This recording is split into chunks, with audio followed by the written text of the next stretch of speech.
네, 오늘 말씀 우리 함께 봉독하도록 하겠습니다. 오늘 말씀 출애굽기 29장 38절에서 46절 말씀입니다. 구약성경 127페이지입니다. 네, 제가 말씀을 봉독하고 우리 마지막 46절은 다 같이 합독하도록 하겠습니다. 내가 제단 위에 드릴 것은 이러하니라. 매일 1년 된 어린 양 2마리니 한 어린 양은 아침에 드리고 한 어린 양은 저녁 때에 드릴지며 한 어린 양에 고운 밀가루 10분의 1 에바와 찌은 기름 4분의 1 흰을 더하고 또 전제로 포도주 4분의 1 흰을 더할지며 한 어린 양은 저녁 때에 드리되 아침에 한 것처럼 소제와 전제를 그것과 함께 드려 향기로운 냄새가 되게 하여 여호와께 화제로 삼을지니 이는 너희가 대대로 여호와 앞 회막문에서 늘 드릴 번제라. 내가 거기서 너희와 만나고 내게 말하리라. 내가 거기서 이스라엘 자손을 만나리니 내 영광으로 말미암아 회막이 거룩하게 될지라. 내가 그 회막과 제단을 거룩하게 하며 아론과 그의 아들들도 거룩하게 하여 내게 제사장 직분을 행하게 하며 내가 이스라엘 자손 중에 거하며 그들의 하나님이 되리니. 우리 같이 합니다. 그들은 내가 그들의 하나님 여호와로서 그들 중에 거하려고 그들을 애굽 땅에서 인도하여 낸 줄을 알리라. 나는 그들의 하나님 여호와니라. 아멘. 네, 오늘 본문의 앞선 말씀은 제사장이 어떤 사람인지 또 어떤 역할을 하는지 또 제사장 직분이 어떤 의미를 가지고 있는지를 우리에게 알려줍니다. 그리고 이어서 오늘 우리가 읽은 본문에서는 그 제사장이 행해야 할 일이 무엇인지를 알려주고 있습니다. 제사장은 백성들을 대표해서 하나님 앞으로 나아가는 사람입니다. 제사를 통하여 백성들의 죄를 속하고 또 하나님께 예배를 인도하는 사람이 제사장이었죠. 그래서 구약에서 예배는 제사의 형태를 가지고 있습니다. 그래서 오늘 본문에 나오듯이 번제라는 이름으로 아침 저녁으로 늘상 제사를 드렸던 것이죠. 이스라엘 백성들은 이 번제를 통해서 하나님을 만났습니다. 그리고 하나님 역시 이 제사, 예배를 통하여 이스라엘 백성들을 만나시고 제사장을 통해 이스라엘 백성들에게 말씀을 하셨습니다. 이렇게 제사와 예배를 통하여 하나님을 만날 수 있는 장소가 바로 거룩한 곳, 하나님이 임재하시는 장소가 되는 것이죠. 과거 이스라엘 백성들이 아침 저녁으로 예배를 드려 하나님을 만났듯이 지금 현대를 살아가는 우리들에게도 예배는 우리 신앙의 필수 요소고 가장 기본입니다. 오늘 말씀 43절에 내가 거기서 이스라엘 자손을 만나리니 라고 나와 있듯이 예배는 하나님께서 우리를 만나 주시겠다고 약속하신 그런 은혜의 방편입니다. 그 은혜의 방편이 구약에서는 제사의 형태로, 그리고 신약 시대, 오늘날 시대에서는 예배의 형태로 이루어지는 것이죠. 하나님께서 과거 이스라엘 백성들과 약속을 맺고 은혜를 주신 것처럼 오늘 우리에게도 이 예배를 통하여 하나님께서 우리에게 은혜를 주시고 하나님은 우리의 하나님이 되고 우리는 그분의 자녀가 되는 그런 약속을 맺는 것입니다. 하지만 최근 들어서 이 예배들이, 이 은혜의 방편을 우리가 너무나 쉽게 생각하는 것은 아닌가, 그런 고민을 해보게 됩니다. 더군다나 코로나 바이러스의 출몰로 인해서 예배가 흔들리고 무너지는 상황 가운데서 우리가 과연 예배 드림을 얼마나 중요하게 생각하고 있는가를 다시 한번 생각을 하게 됩니다. 지금 한국교회는 절체절명의 위기를 맞이했습니다. 이제는 공예배의 존재마저 위협을 받는 상황에 이르렀고 결국 예배가 무너지니 교회가 휘청거리고 형식이 모두 무시되는 그런 아주 극단적인 시기를 우리가 목격하고 있습니다. 이런 상황 가운데에서 성경은 우리에게 말합니다. 하나님께서 만드신 은혜의 방편이 바로 이 예배라고 말입니다. 그래서 우리에게 이 예배의 의미와 예배의 중요성을 다시 확인하는 것이 필요하고 주의 깊게 고민해 볼 가치가 있는 것입니다. 우리는 예배를 어떻게 드리고 있는지를 스스로 한번 살펴볼 필요가 있습니다. 오늘 보면 44절에 보면은 내가 그 회막과 제단을 거룩하게 하며 라고 말씀하고 있습니다. 예배 드림의 기본 자세는 거룩함입니다. 이 거룩함은 성경과 전통에 비추어 봤을 때 외적인 거룩함 또 내적인 거룩함 모두를 포함하고 있습니다. 무슨 말입니까? 우리는 흔히 예배를 드릴 때 내적인 거룩함을 신경을 써서 마음가짐을 거룩하게 하려고 노력을 합니다. 그래서 예배 시간 전에 회개 기도를 하고 하나님 앞에 참회하여 예배를 준비합니다. 물론 당연하게도 바람직한 자세고 또 요즘 거룩성을 잃어가는 교회들에게는 꼭 필요한 자세라고 할 수 있습니다. 하지만 이런 내적인 거룩함만을 강조하다 보면 외적인 요소에 소홀하기가 쉽습니다. 과거 이스라엘의 제사장들이 입은 옷과 그리고 이스라엘 백성들이 어떤 모습과 자세로 제사를 드렸는지를 한번 생각해 보기를 바랍니다. 마음이 있는 곳에 자신의 몸가짐도 달라지기 마련입니다. 외적인 형식을 포기하는 순간 마음은 쉽게 떠나버리기 마련입니다. 저는 결혼한 아내를 이제 처음 소개를 받아 만나는 날 양복을 깔끔하게 차려입고 나갔습니다. 사실 덩치가 큰 저에게는 댄디한 그런 스타일을 잘 소화할 수 없을 뿐더러 맞는 사이즈가 잘 없다는 그런 슬픈 현실이 있었죠. 그래서 저는 사역 때문에 양복을 입지 않을 때면은 주로 이렇게 후드티에 좀 펑퍼짐한 옷들을 잘 입고 다녔습니다. 편하기도 했으니까 말이죠. 하지만 소개를 받아 지금의 아내를 만나러 나갈 때는 그런 후줄근한 옷을 입고 가지 않았습니다. 첫 만남 때도 양복을 차려입고 나갔고 두 번째, 세 번째 만날 때도 양복을 입고 나갔습니다. 그런 저의 모습에 아내는 굉장히 호감이 갔다고 말합니다. 요즘 청년들이나 제 또래 성도들이 교회 오는 복장이나 스타일을 보면은 나이가 비슷한 제가 봐도 조금 당황스러울 때가 있습니다. 하나님 앞에 선다는 의식이 거의 없는 것 같으니까 말입니다. 좋아하는 이성 앞에 가는 것도 옷차림을 그렇게 신경을 쓰고 머리 스타일을 계속 매만질 것인데 하나님 앞에는 어떠해야 하겠습니까? 우리에게 내적인 거룩함도 중요하지만 외적인 형식도 반드시 있어야 한다는 사실을 우리 모두 기억하기를 바랍니다. 하나님 앞으로 나아가는 예배의 자리에 참여할 때는 우리의 내외의 모든 면면들이 중요하고 그 모습이 바로 내가 하나님을 얼마나 경외하는가를 보여주는 척도라는 사실을 우리가 잘 알기를 바랍니다. 또 다른 예배의 기본 자세는 바로 반복입니다. 하나님께서는 예배를 통해 우리를 만나주시죠. 그래서 예배는 은혜의 방편이라고 합니다. 하지만 우리는 어떻습니까? 망각의 동물이죠. 우리의 기억은 완전하지 못하고 말씀을 들어도 잊어버리고 시간이 지나면 망각하게 됩니다.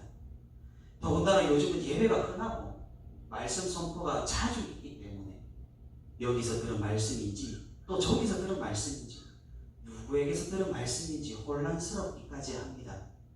매일의 새벽 기도회 그리고 수요 기도회 또 매주 오전 예배 그리고 우리 교회는 또 목장 예배 등등 예배가 이렇게 많으니 말입니다.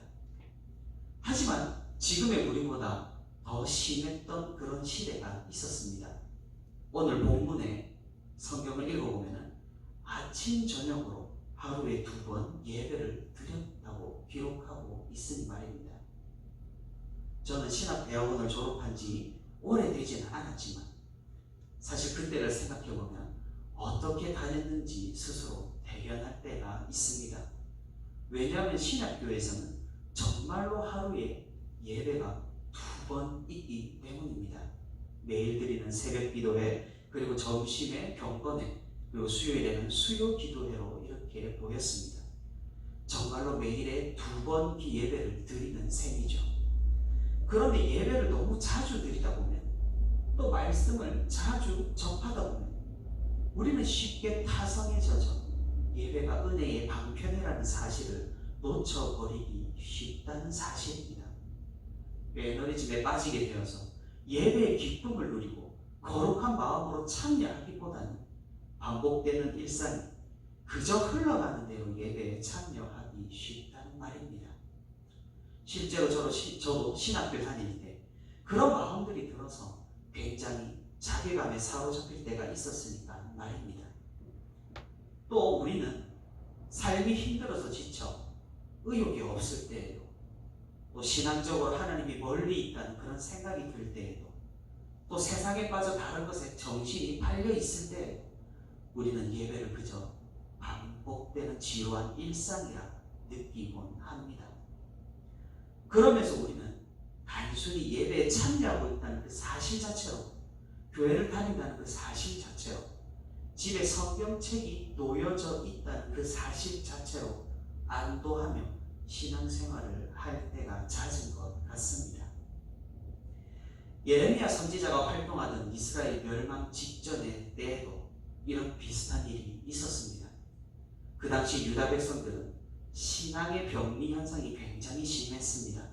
다시 말해서 예배는 줄기차게 드렸는데 실제 삶과는 아무런 상관이 없는 그런 예배를 드렸던 것이죠. 예레미야 선지자는 유다 백성들에게 다음과 같이 경고를 했습니다. 너희가 어찌 우리는 지혜가 있고 우리에게는 여호와의 율법이 있다 말하겠느냐. 참으로 서기관의 거짓의 붓이 거짓되게 하였나니 지혜롭다 하는 자들은 부끄러움을 당하며 두려워 떨다가 잡히리라. 보라, 그들이 여호와의 말을 버렸으니 그들에게 무슨 지혜가 있으랴. 당시 유다 백성들은 스스로를 하나님의 특별한 선택을 받은 백성이라 여겼습니다. 사실 틀린 말은 아니죠. 정말 맞는 말이었습니다. 그들은 하나님의 말씀을 받았고 그 말씀을 소유한 축복받은 민족이었습니다. 하지만 이스라엘 백성들은 하나님의 말씀을 정말로 소유의 대상으로만 생각을 했던 것이죠. 마치 집에 성경책이 있다고 스스로 구원받은 자로 착각하는 것과 마찬가지로 말입니다. 말씀이 우리 곁에 있지만 그 말씀을 알려고도 하지 않고 읽으려고도 하지 않고 그 말씀에 따라 순종하며 살려고 하지 않는 그런 부끄러운 자화상을 보는 것 같이 말입니다. 이스라엘 백성들은 그저 하나님의 말씀을 소유하는 것에 만족하고 단순히 예배를 드린다는 그 사실에만 만족하고 말씀과 상관없는 삶을 살았던 것입니다. 그래서 매번 드리는 그 예배를 하나님께서는 가증스럽게 여긴다고 아주 강력하게 경고를 하고 있는 것이죠. 우리는 과거 멸망을 경험한 하나님의 심판을 피하지 못한 이스라엘 백성들처럼 말씀을 소유의 대상으로 생각하지 않기를 바랍니다. 그들의 역사를 통해 우리는 이스라엘 백성들이 간과했던 사실을 깨달을 수가 있습니다. 말씀은 소유의 대상이 아니라 순종의 대상입니다.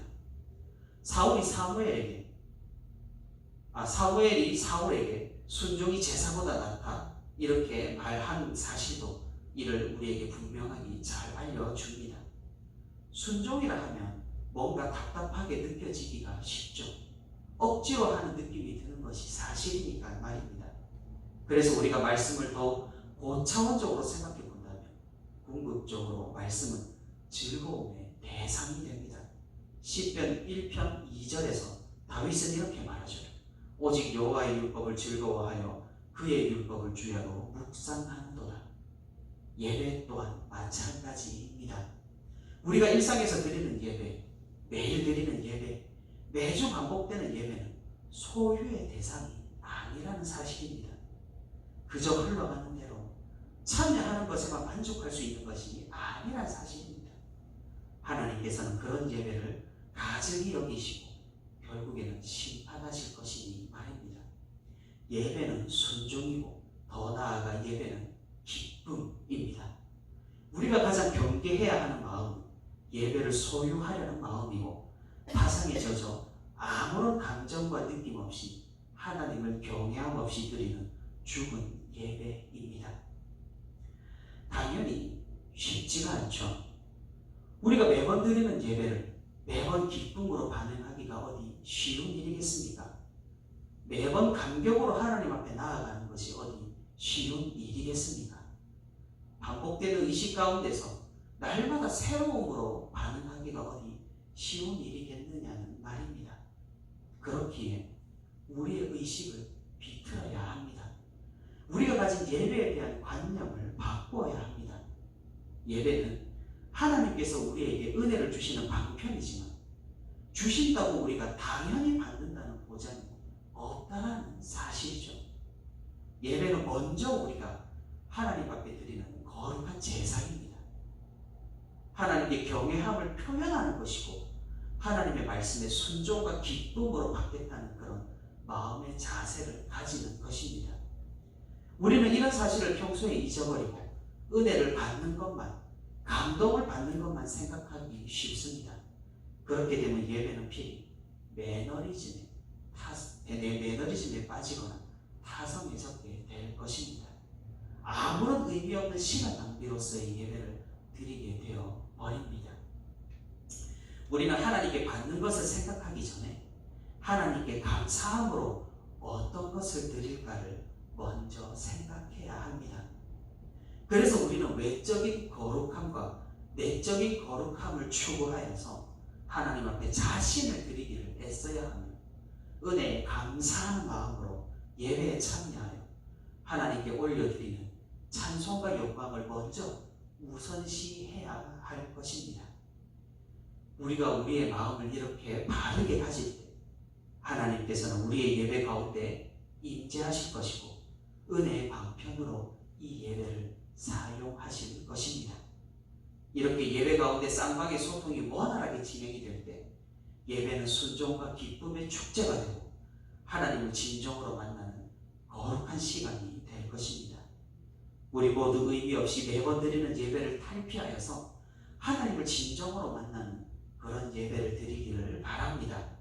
그리할 때 우리의 믿음과 신앙이 일진보하여서 하나님과 더욱 가까워질 것입니다. 성도의 가장 기본적이고 필수 요소인 예배를 바르게 회복하여 하나님과 더욱 가까운 삶으로 동행하는 저와 우리 부천시민교회 모든 성도들이 되기를 소망합니다.